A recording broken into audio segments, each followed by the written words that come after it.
Денеска сум во Тиквечкиот регион, во срцето на производството на квалитетно македонско грозје.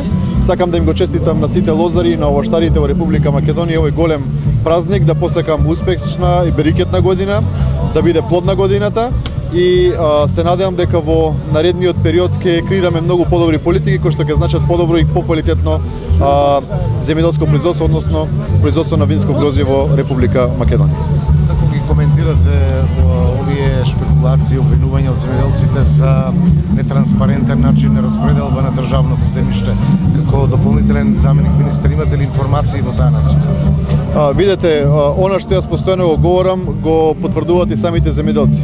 Внатре во Министерството како дополнителен заменик министер, веќе на неколку наврати обелоденив неколку примери за злоупотреба на државното земјоделско земјиште, злоупотреба на раководителите од подрачните единици и на други структури во Министерството, што нажалост не треба да биде така.